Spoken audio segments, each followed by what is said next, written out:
think that proportion went away because I got the mud. Yeah. And I don't know any of my own kids.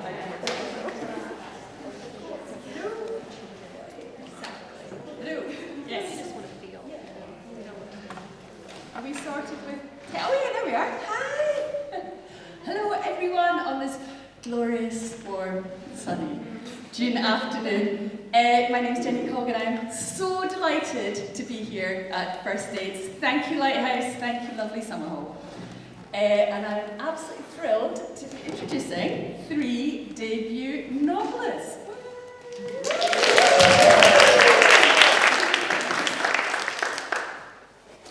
We're going to talk love stories and publishing and a bit about happy ever afters, but with no spoilers. It's very important to make that clear. We're all readers. We get spoilers. First, this is Andres in Ordorica. He's a truly beautiful writer who unpacks what it means to be, I love this, from ni de aquí, ni de allá, is that right? Neither here nor there. He's the author of the poetry collection, At Least This I Know, and the novel, How We Named the Stars. He's been shortlisted for the Morley Lit Prize, the Mo Shucharan Prize, and the Saltire Society's Poetry Book of the Year. And this year he's been selected as one of the Observer's top 10 best debut novelists. Heartbreaking, personal and beautifully done. How We Name the Stars is a nerdy and shy scholarship student arriving at college, nervous to meet his golden-haired athletic roommate. They fall in love until their lives are upended by the unimaginable. It is a tale of love, heartache, and learning to honour the dead. And now, Andres is going to read us a little section. It's so lovely to be here with you all. My book doesn't officially come out in the UK until the 4th of July, but I do know that Lighthouse was able to wrangle a few early copies, which is just such a joy. I'm not going to give any spoilers. The one thing I will contextualize in this novel, and it seems like a spoiler, but you find out on page 3, is that Sam is dead. And so the novel is told as, it's almost written as a love letter, and it's Daniel's way of mourning Sam's death. And so he retells their love story, starting from the beginning. So he's about to start second year of university, but he goes back to day 1 of his first year. So this is somewhere in the middle, just as their sort of friendship is starting to veer into something more. A few families sat on nearby benches, mostly parents whose kids were running about, plopping down to make snow angels. Even in the depths of winter, vibrant euphoria could be found everywhere. We walked further out onto the beach. It had stopped snowing by then, but the polished rocks were still slippery with the mixture of ice and snow, and we had to take turns balancing on each other. At the edge of the lake, we stopped for a moment and stood. The frozen snow-covered water spilled out over the horizon, playing tricks on my mind. As if snow and sheet ice existed for infinity. We both agreed it was too dangerous to try walking on the surface. So I walked a little further along the beach to where a small bit of land jutted out. I stood there debating how to say something meaningful to you, something that would articulate my intense feelings. While I was deep in my rabbit hole of overthinking, you had snug up behind me, tapping me on the shoulder, and I shrieked before I realized it was you. You pulled me close, hugging me tight like a bear, your little brother, your best friend, pulling me back into the present. Daniel, do you ever just think, my God, I am lucky to be alive? I shielded my face from the sun to take you in, basking in your omniscient question, still echoing around us. I studied your beautiful eyes, the same color as the sky. I made a note of your tall frame with those long arms that could so easily encircle all of me. Yes, I said quietly. I mean, look at it, Daniel. Really look at it. All of this in front of us. I'm looking, I insisted. Like, here we are, these two guys from Cali, and we get to have all of this. You let go of me and walked a few steps ahead before turning around, extending your arms as wide as humanly possible. You were showing me all of that which was ours to have, the hills, the frozen lake, the dormant trees, the horizon extending for miles before us. It's ours. Like, together, it's ours to share, you repeated. My heart was once again stuck in my throat. I wanted to say something more. I wanted to say all the right things in the perfectly right moment. I wanted to get to the center of my feelings, the ones I could no longer shake, totally aware now of just how real and deep they ran. You stood there, looking toward me, your back to the lake, and for a moment your blue eyes and the sky and the water all melded together into a whirlpool of my longing. Thanks for coming here with me, you said. I wouldn't have missed this for the world. There was a small snack bar open, selling old-fashioned donuts, hot dogs, coffee, and other warm drinks. I remember we ordered hot chocolate each and some of those oily apple donuts and sat down to enjoy them on a bench under a bare elm tree. There was steam rolling out of our mouths, the drinks equally hot, sending smoke to the heavens. I felt so alive, as if we were the kids playing in the snow. Our second semester would soon be starting and our lives would become consumed by studying, extracurricular activities, and hanging out with our friends. But just then, and for a few more hours, I had you all to myself, and I was so grateful. What do you want to accomplish this semester? I asked way too formally. I just want to enjoy life. Good answer. You took a sip of your hot chocolate and leaned back, stretching out like a gazelle. You looked like some off-duty sports star in your navy parka, those gray Nike sweatpants, and your favorite pair of Timberlands, and I thought, I have no idea why this guy, but I'm grateful. It's him I'm falling for. Truly, there was no one else I'd rather have had. Those feelings for you were a gift, and I'm only now understanding what a rare gift you were. And you, good sir, you asked, breaking the silence. Well, what about me? Your turn. What do you want, Daniel?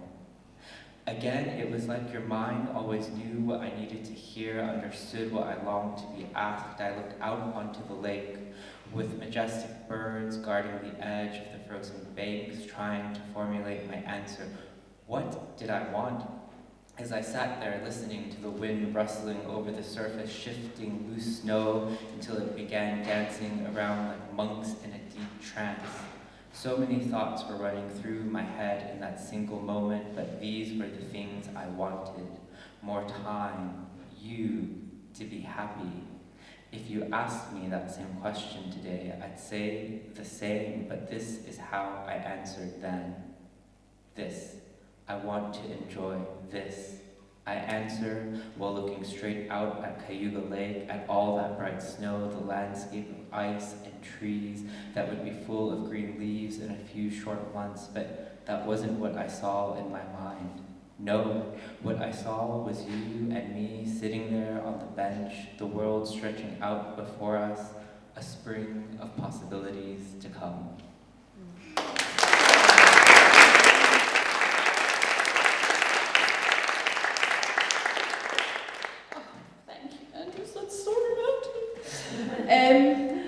Breea, Keenan, has worked as a journalist for many years, no mean feat in itself these days, and has her poetry included in Leather and published by the Scottish Book Trust.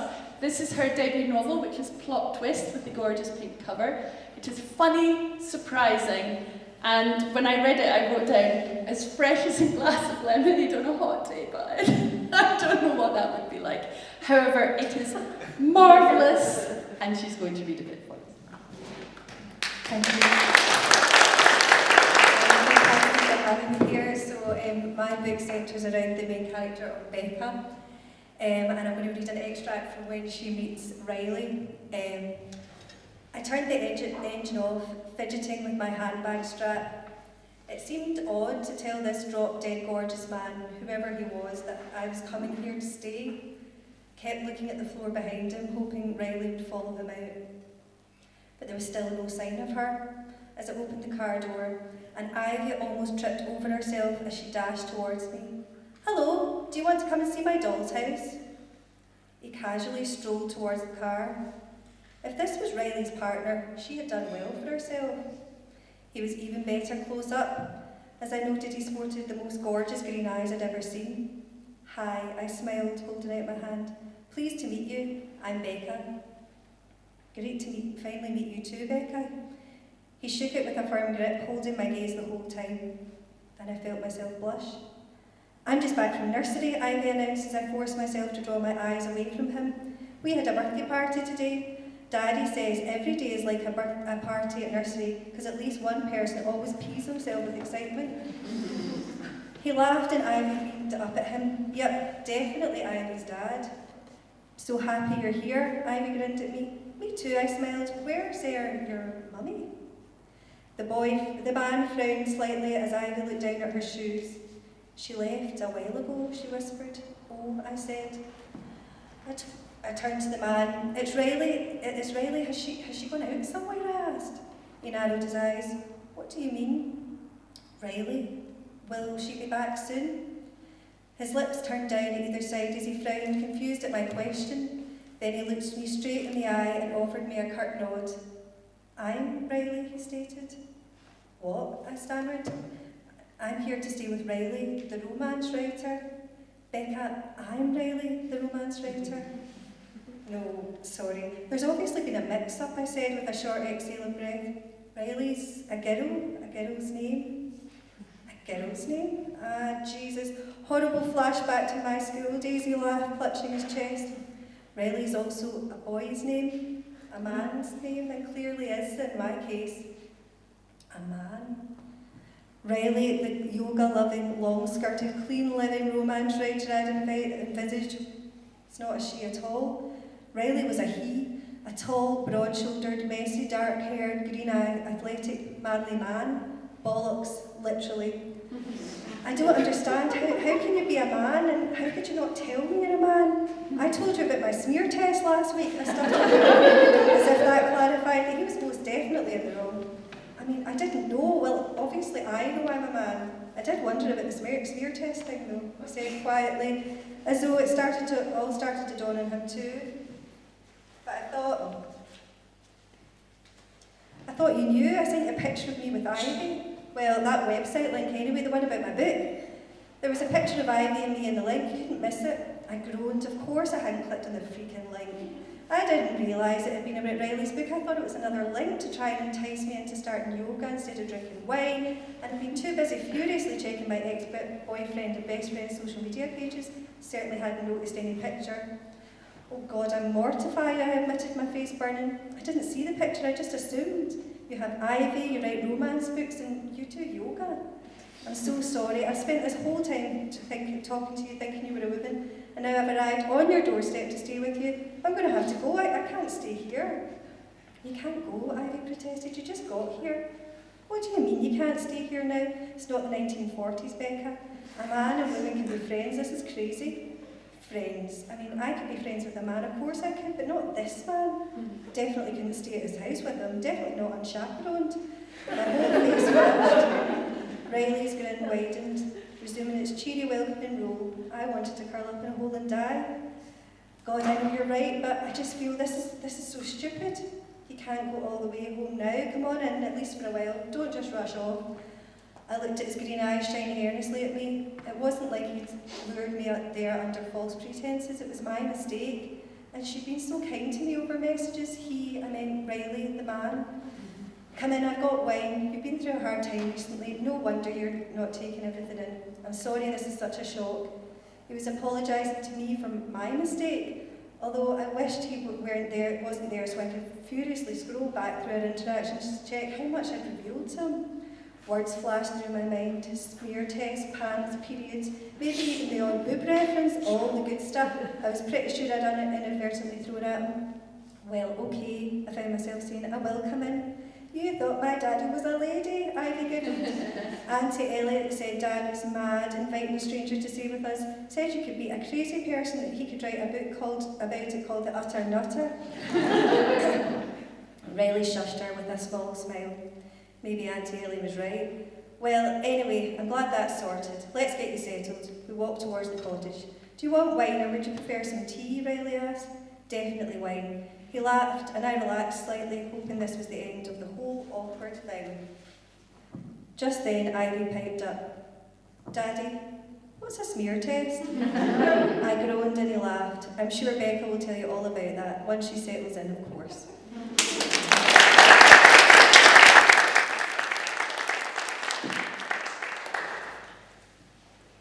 And Emma Steele, is that your real name, Emma? That's a brilliant writer's name. Emma Steele. And is the writer of The Echoes of Us, which is completely gorgeous, unputdownable love story if you like The Time Traveller's Wife. Robbie and Jen are finally reconciled after 8 months apart as a truck hurtles towards their car. It was described by Fabulous magazine as a warm, wise, tear-inducing novel that will stay with you. Hello, it's lovely to be here today.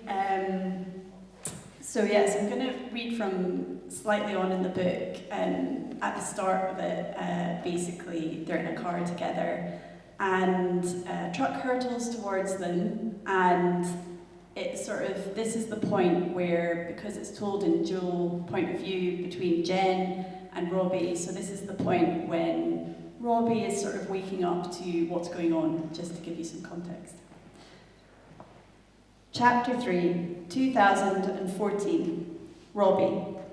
Green material waving above me. I'm somewhere loud and packed. What the hell is happening? Vaulted ceiling above, green bunting strung wall to wall, fiddle music blasting. Drunken chatter swims in and out of my ears. My heart is hammering, and there's a dull pain at the side of my head. It pulses. People are swarming all around me, mainly men, all a bit pissed looking, all with a drink in their hand. There's a bar along the back wall, a mirror behind it. I know this place. It's that Irish bar in the Cowgate. I used to come here when I was younger. But where's the beach? Where's Jen?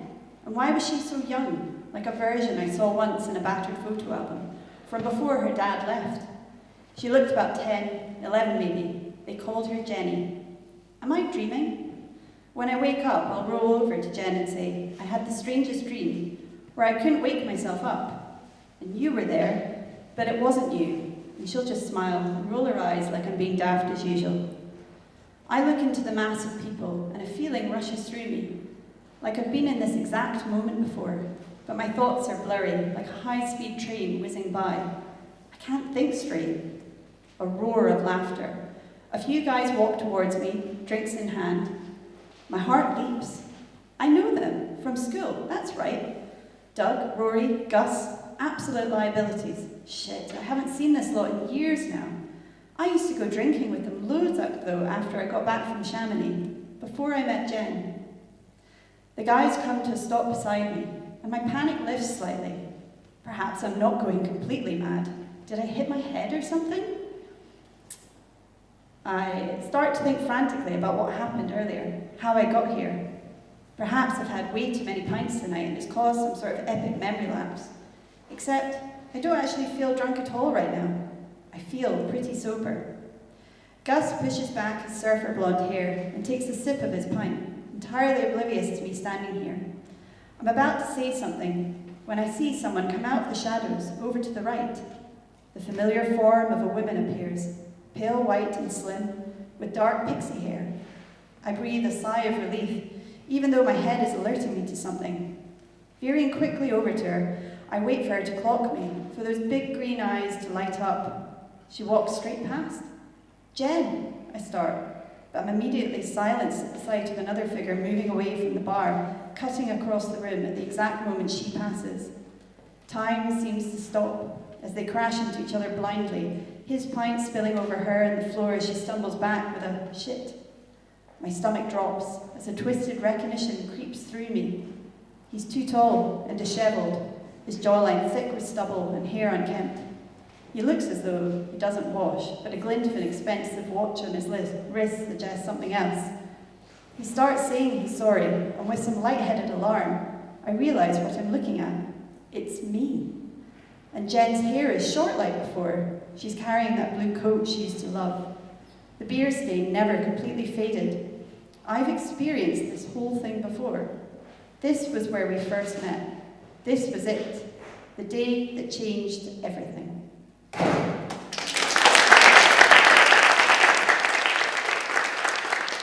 Thank you. I love the contrast in those readings. So interesting. Now, I'm going to ask, because writing your first book is a big thing. So can I ask each of you how you came to it and how you found it? Well, you're holding the mic, so why don't we'll come back. Just generally writing the book. You mean? Really, what gave you the impetus to start, and possibly more important, what gave you the impetus to finish? I think it was that thing that I'd always wanted to write a book, if I'm absolutely honest, but I think life for a long time, got in the way, but not in a bad way, but you're just sort of, you're going about, and I'd worked as a lawyer, and it was all fun and everything, but then I had my first child, and unlike my second child, who was a very poor sleeper, my first one actually did sleep, and so I found myself in the evenings kind of with this burst of wanting to do something, and so I started just writing, and almost there was sort of a hook burn to finish it and complete it and keep going, and I found myself just wanting to create something that I could put out into the world, and yeah, it just kind of grew from there, and I think once you get that hook for writing, it's quite hard to stop going, I think, and even though there was lots of obstacles along the way, I think at every stage you get a new piece of information about how to make a story better, and you find yourself getting on the right course and direction a wee bit more, until eventually I found myself, this was 3 books on, by the way, so there was 2 before this, and this one seemed to stick, or people just started to respond to it really well, and I thought, there's something about this book that people are responding to, and that propelled me to the end, basically, yeah. Breea? Yeah, I was quite similar to Emma in that I have 3 young kids as well, and it actually took for COVID to hit that made me think, not that I had any more time, I have to say, but my husband was on furlough at the time, so he was able to see to the children, and they didn't have as many activities to run about to, and I thought, I'm going to do this, and I did a couple of the Curtis Brown courses, and I really enjoyed them, and I was engaging with other writers, and actually as part of that engagement thought, wouldn't it be quite interesting if I was speaking to somebody just now and it was completely the opposite of what the person who I thought it would be, that because we started sharing kind of details about our lives, and I thought that could actually happen, and then I thought, well, that actually could be the book in itself. So that's when I started writing it, and I took part in a tweet pitch event and tweeted the idea of the novel, and it received a like from a literary agent who said, can you send me it? And I did, and then signed with her, and actually I think Julie Ferguson, who is my agent, if it wasn't for her I might not have finished the book. She was really encouraging, and it was good to be accountable to somebody, somebody was actually waiting to read more of it, so yes, that's how I started and finished it, and there was a lot that happened in between, with COVID and all the rest of it, and all the chaos that goes on in my house in the background, but actually it was quite nice to have that focus. Yeah, I mean, I don't have kids, but it was more like an existential crisis that kind of spurred it. I was nearing. So are kids. I was nearing my 30s, and so a lot of the plot was inspired by personal life, but I do say I have a note to the reader that starts out with the line, "This is not a memoir," and I wanted to be very clear in sort of saying that as much agency as a writer might be able to, because you can't meet every reader, but I wanted to really sort of squash that idea. But I had a very dear friend who passed away similarly to how Sam passes away at the same age. And so, but this was a friend who was not a lover, but I was really sort of, as I was nearing my 30s, and I was thinking about this friend who I had known since my high school days, who was not going to see her 30s, I was really starting to sort of ruminate on how much time had passed since her passing. And I think I was just, intrigued at this idea of loss. And similarly to Emma, this was not the first book. I think this was book 2.5. But I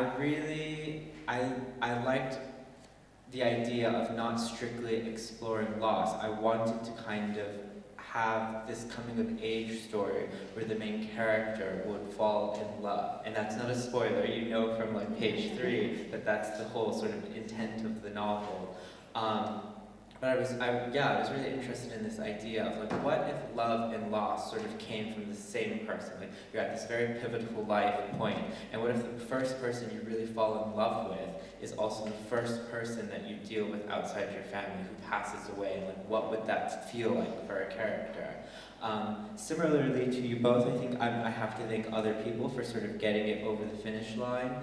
I was shortlisted for 2 awards here in the UK, and that came with a bit of mentorship that was really helpful, because the novel was getting some attention from agents, but it just never got past sort of the final hurdle, and I kept getting this feedback. And one of the most tricky ones in an early version of the novel was, we can tell you're a poet, your prose is very lyrical, but right now the narrator and the character don't have the same voice. And it just blew my mind. I'm like, what does that mean as like an edit or a piece of feedback? Like, they're the same being, how do they not have the same voice?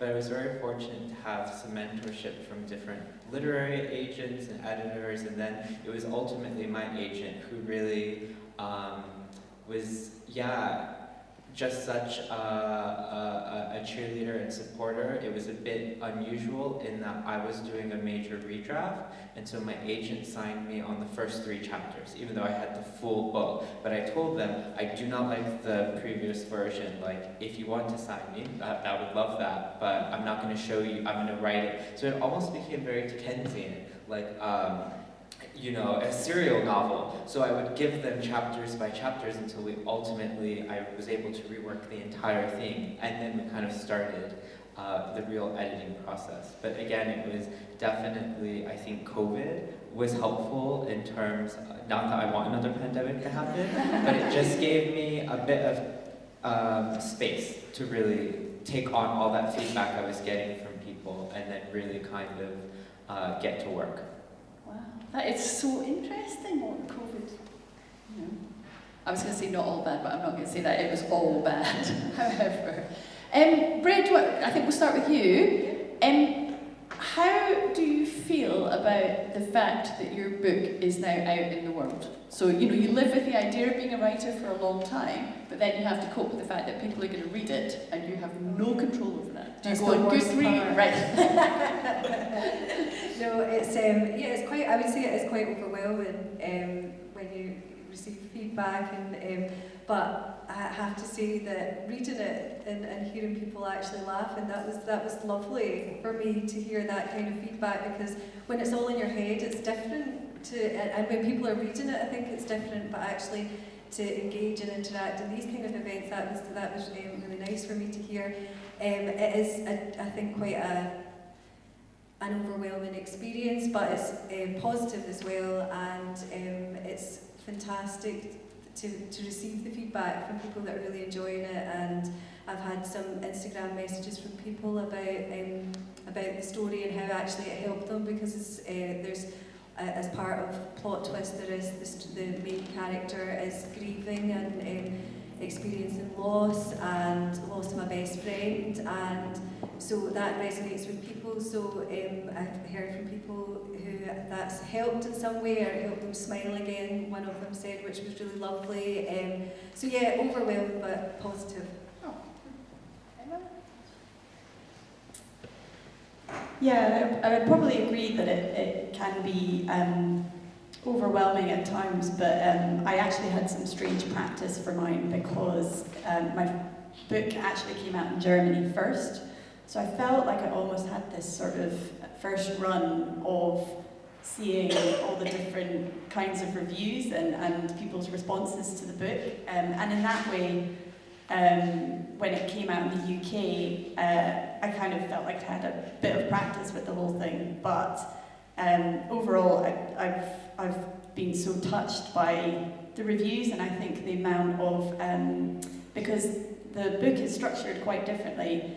I didn't think that at the time, but I've since realised it's structured a wee bit differently and goes back and forth a bit, because I wanted to explore how memories connect to each other.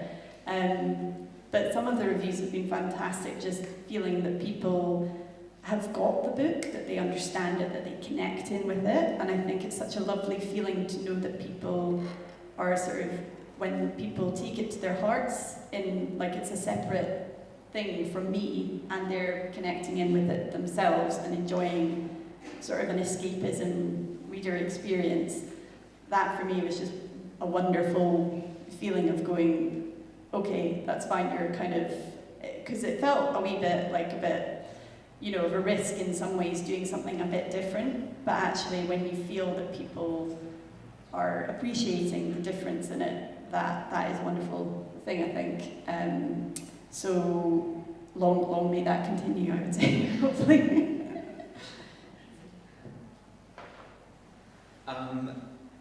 I love the idea that, so was it the translation that came out first in German? Yeah, oh, how cool. So the book has been out about 6 months now in the US. It came out at the start of the year. So I have I feel a bit prepared for like the UK version. I think sort of similar to you, Emma, the narrative sort of style of this is, I wouldn't say experimental, because many more brilliant writers before me have done it, but it is not your typical, so it is done in second person narration. So, you know, the entire time, primarily, Sam is being addressed by Daniel. And because it works backwards sort of through memory, but then every chapter after the prologue opens with a diary entry from a character that it takes a bit of a while for the reader understands who's writing the diary entry. But I think, like you, it's just like been very lovely, the reception when people get it, because it's not for everyone. I promised my agent, and I do not read Goodreads, but I do know that for some people it's not been for everyone.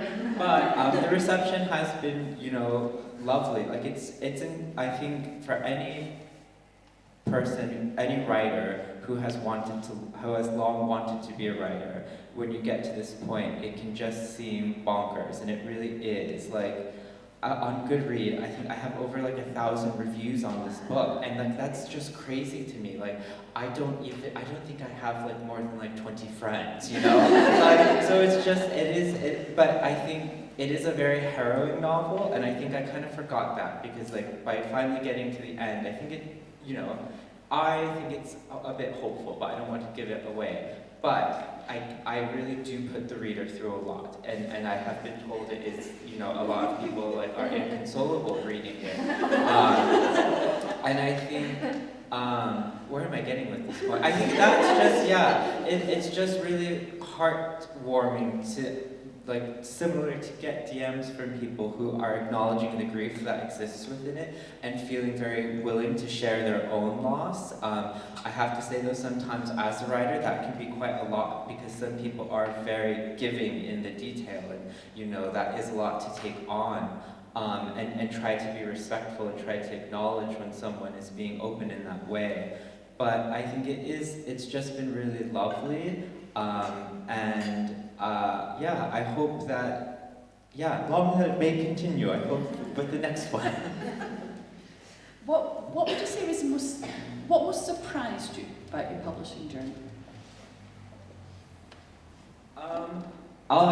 So I think how hard it is. I don't want to like sort of belie the journey. I was really fortunate to get a bit of buzz for being shortlisted for these 2 awards in the UK, but then nothing happened.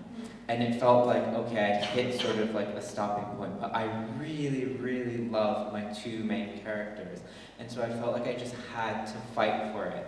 But because it isn't your typical narrative style, I think it was that struggle for my agent to find the right sort of cheerleader. And you often get feedback and you kind of think, oh, they're just saying that, like, oh, I really like the novel, but I'm not the best person to sort of champion it. But I think now, being able to sort of look back upon it, I understand the sincerity of lots of editors. They are overworked, and if they have any sort of niggle in the back of their mind, they're not going to be able to champion your novel.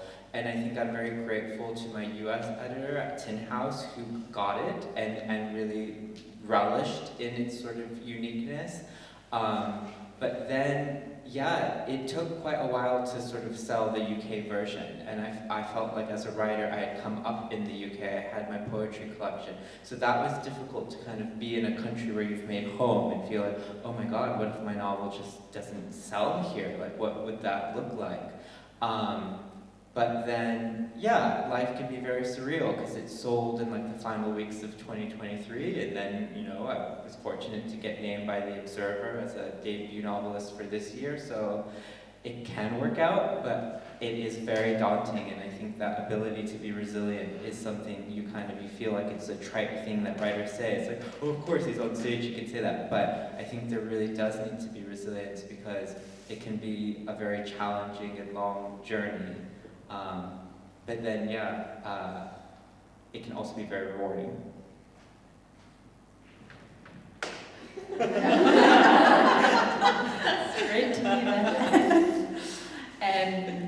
I was nodding away at a lot of that there actually, and I almost can't believe that people, because I literally finished this book last night. I can't believe that people didn't get it because to me, I just read it so quickly and it was so beautiful. So definitely go get it. But I think that's the subjectivity of the whole industry, isn't it? And I think a lot of people, and in some ways there's sort of similarities there in terms of, for me with my German deal, it sold, as they put it was kind of an overnight deal, so it was really, really fast, and the editors just took to it. And the UK just took a wee bit longer because some people, I think, it's more of a risk doing a back and forth kind of novel where you're running the risk that some people don't take to it and some people do. And the wonderful thing was my editor, she just, again, completely got it. And I think that's the key, is knowing in writing is you cannot please everyone. You cannot please everyone. And the key is that you're whatever you write, from the heart and the soul. And you're just hoping that some people connect in with it, because if you try to please everyone, you're probably never going to finish a book, because you would just be second guessing. Extremely good advice. Yeah, just you'd write be second guessing everything all the time. So just write what you want to write, take some feedback, but ultimately, go forwards with some confidence that you will find your readers in it, and things like the lovely editor, The Sun, also kind of coming in and just being a champion for it. Again, some people in the industry won't be your champion, and some people will. And actually, again, you can't have everything. So it's wonderful when people just hook in with it. And I would just say, write, even if it feels a wee bit different what you're writing or strange. I think that's part of the, what people love about different books is how unique they all are. So that's what I would say there. Yeah, I think I would say as well how hard it is, probably would spring to mind. I actually found writing the first draft of Plot Twist was quite easy, and because it was just on me, but when I got other people's feedback, editors' feedback, agent feedback, and trying to implement that and make sure it's still the way that I wanted it to be, I think that I was very much following direction, but also with what I wanted in mind as well. I think at the moment for me, writing a second book is the hardest. I found that actually harder than writing the first, because I think that you get a lot of feedback from your first and you're trying to implement that, plus you're trying to write a whole new book and learn all your characters and who they are, and actually, like Riley in Plot Twist, I found writing the second book much more difficult than writing the first, and I think you just need to work through that, and it's with the support of the people around you and making sure that you can really find your voice again with the second book. I found that it's, I found a certain voice for the first book, but finding for the second book, finding a new voice and different characters, and I suppose getting to know them along the way, because I'm not a planner. I don't know if anybody else is. I am not a planner. Can't plan anything. I plan and then I start to write and I'm like, oh, that's not what I was planning to write. So yeah, I very much find my way as I go. So, and that worked the first time. I'm hoping that it'll work the second time too, but we'll see. I'm going to ask one more question and I'm going to throw open the floor. And really, it was what's so interesting about you guys is how different all these books are, and yet we're here. I mean, they're as different as books could be, and yet here we are on a romance festival. So could we have just a few words on your feelings about romance as a genre and what it means to you? I will get started now. Because she was nodding like she had her answer already, and everyone else was like, no, leave me alone. I do think it's a really interesting one. Because a lot of the time I think, when I started off writing, and I think when a lot of people start off writing, I don't think that you necessarily know what genre you're writing in, you're just writing. And so I'm sure at some point, I started off writing like a psychological thriller once, and I was comparing it to something in drama, and I was just terrible at the whole thing. So when I wrote The Echoes of Us, I didn't quite realise that I was sort of in the romance genre kind of thing, because it's sort of half mystery and half romance kind of thing. So I think the good thing is that romance for me is very much I don't know, I just love it in books. I think it would be quite difficult for me to write a book without some form of romance in it, and I think I said this about, I think it was about some films I was watching the other night with my husband, was even in the biggest dramatic films or thrillers, what really often centralises the emotions of these dramatic films, these personal connection stories. And it could be romance, or it could be love between a father and a daughter, or whatever it is. And that is really what gives a lot of the time the beating heart of a story. And I think, within, the three books kind of there, they are multifaceted, but ultimately I think the romantic part of it is a really good sort of pin for, just holding the reader into the story.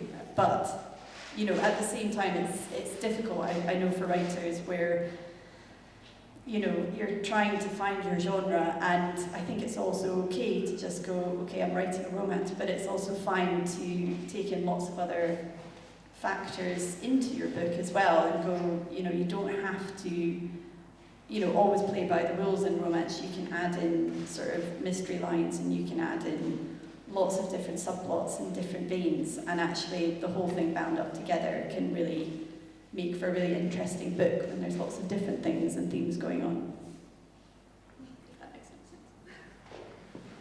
Yeah, so I love reading rom-coms. I'm such a fan, and they always say to write what you read, and I followed that. I actually started off writing some children's books and young adult books, but ultimately romance books is the personal connection and building the relationships and humour, and I brought that into plot twist. I was learning about it. I obviously was an avid reader of romance books, but I was learning about it through various courses and reading up about it online and looking at things like meet cutes and the tropes, and that found its way into my novel as I was writing it. So I think that's what, I just always loved that part of it, seeing two people coming together and the various ways in which they can meet and how various twists and turns in their life can make things,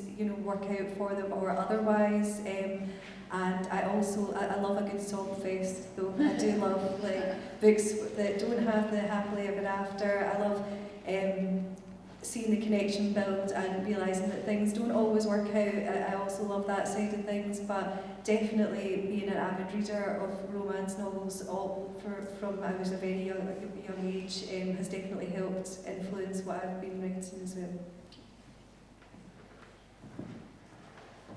I think for me it's very interesting because of how the book is being pitched on both sides of the pond. So like in the US, it is really touted as like a campus novel or a Bildungsroman. I know it hasn't totally landed in the publishing world, but some have used like the word or term new adult. But in the UK, that was something that my UK publishers have really ran with, is the love story element. It is a very harrowing novel, but I'm someone who grew up loving rom-coms, and I've written about this in the past, and I was a very late bloomer. I came out very late, but there was something that was very safe about romantic comedies. I love Drew Barrymore. My all-time favorite film is Never Been Kissed, followed by While We Were Sleeping. And I just think how they just build these sort of very beautiful love stories and even kind of play with conventions. Actually, now I think both of them, they don't end up with who they're supposed to end up with, which is just, I think, yeah. For me, I have really, in the second book, have been more sort of toying the line with romance, because I do want more of a happy ending. I felt like with the first book, I really put the readers through the ringer, and it is very harrowing and very sad. So I think, for me, it's just, I think so many writers throughout history have written very beautifully about love, and I just think that, it is a human rite of passage, whether you end up with your love story or not, but this idea, around us in many different cultures, where sort of, this idea of your person is something that is sort of foisted upon us. And I think for me as a queer writer, it's very interesting to try to explore that and what that might mean.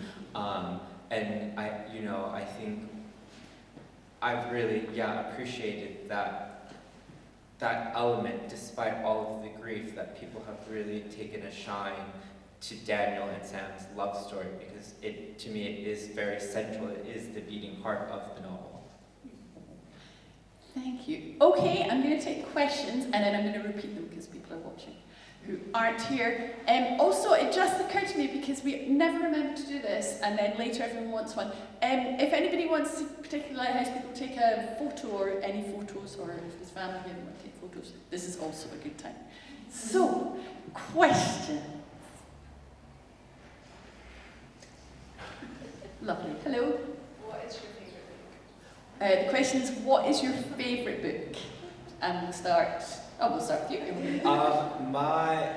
Yes, is The History of Love by Nicole Krauss. I think it is one of the best written books. In university, I fell in love with one of my literature professors, and I took 3 of her classes in a row. And in every one of the classes, she taught The History of Love. And to me, I think it just is probably in terms of like how writers write about love. I think it's where I would like to be aligned with. Yeah, I think Nicole Krauss is just a fantastic author. Margaret Atwood's Alias Grace was a favourite of mine. Also, One Day, I'm based in Edinburgh, I think, because I've been inspired walking around here. I also loved Me Before You. Sorry, that's 3, but...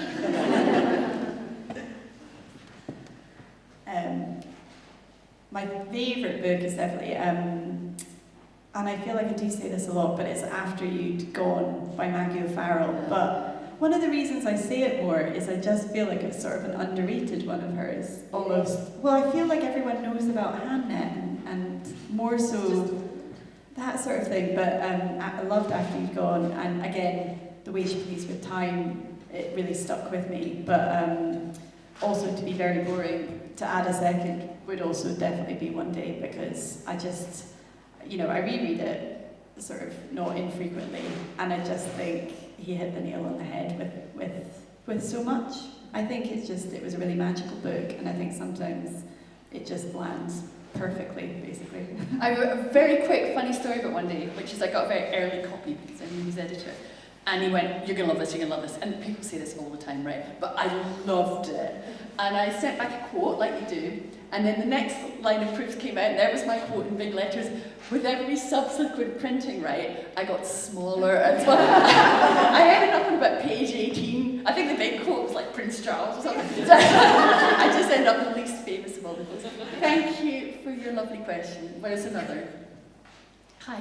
Hi, do you have any favourite trope in romance, and is it in your book? Oh, great question. Do you have a favourite romance trope, and is it in your book?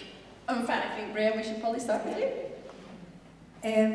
My favourite, probably, I love a good enemies to lovers, and I've not written one yet, and plan to definitely. It's not in this book, this is friends to lovers, but definitely want to explore. I think that you can have a lot of good chat and banter with enemies to lovers, and I quite like, I love that trope. I quite like seeing the tension building, and yeah, I would definitely say that was one of my favourites.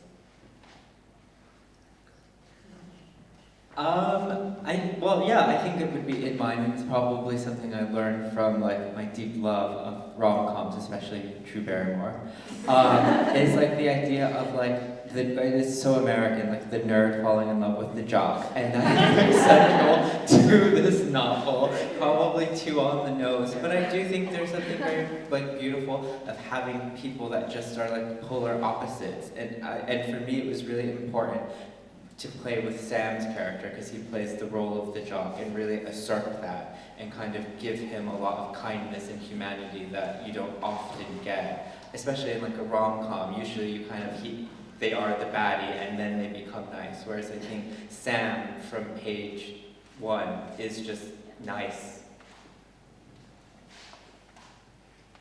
Just nodding away again about the rom-com love, because I watched far too many when I was younger, I have to say, so I'm still rewatching He's them her teacher, oh my god. Probably, I have to say, I would also agree with the enemies to lovers in terms, I was thinking the exact same thing, because I was like, I haven't written it. I don't know, there's something very high drama about it, and I think maybe that's why I haven't written it yet, because I think it's really hard to do, because there's a fine line when you've got enemies to lovers of making people likeable enough, because I don't know about anyone else, but I read it's romance as well, but Fourth Wing, and the romance in that, which was fiery, and I just remember thinking, I feel I should definitely hate the main guy in this, but it was really well done with, actually you're like, I really want these people to get together, and I think it's really impressive when people do it super well. And the other one I would probably say is just missed opportunities, because I think it's so true to life. I think most of us go about our days just missing opportunities everywhere. So if you actually start to think about how many things you're probably missing and people like not seeing something right in front of you, I think it's so true to life. Thank you, that was a really interesting question, thank you. There's one from online. Oh, yes. So this is Caleb asking, we heard from Kate Young, yesterday that she plotted her novel in Excel. How do you approach structure, and do you feel like genre gives you guiding lines, or does it feel restricted? Wow, thanks, Caleb. Or does everyone extend it to about 5:30? So, sorry, to Tracy, how do you plan your structure? And what was the second bit? And then, do you feel genre gives you good guidelines, or does it feel restricted for structure? Okay, I think start with Andrew. Yeah, I think, I feel, Breea, that I lied to you because I nodded when you were like, I'm not a planner. And I was like, oh yeah, I'm not either. No, I'm such a nerd. So I did my post-grad in playwriting, so I came up through the theater. And so, you know, you really sort of get hammered into the idea of like, you know, the classical 3-act structure that comes from sort of Greek drama. And so for me, I don't like to overplan, but I like to know where I'm going, and I'm especially sort of editing myself of like, what have I given the reader? Am I building, you know, the tension? Where is sort of the point of crises and the denouement, and yeah, where are we starting with Stacey's? In terms of genre, I mean, I don't know that. I feel I am the interloper, but in terms of not sort of being an inherently genre writer. But I would say, knowing what I was doing with Daniel and Sam's character, I knew I had to give the reader like the very obvious point of like, it's like, we've gone back and forth, will they, won't they? Like, we need to have like, yes they are, in fact they are.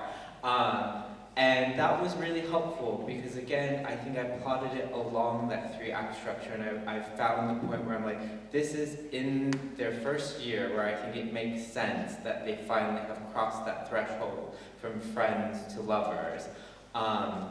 And I think, yeah, for me planning, I don't like to be totally restricted by it, but I think it is helpful to know where I'm going. But I will say I never plan the ending. I'm not like that, but I do like to know where my characters are heading. I think I've already said that I am the worst at that. Anyone that has any tips, please let me know how to plan. I mean, I barely know where I am right now. I just think that actually the plotting part of it is, I find that as I say, I start out with something and then it just completely turns on its head. I can't seem to stick to a plan or any structure.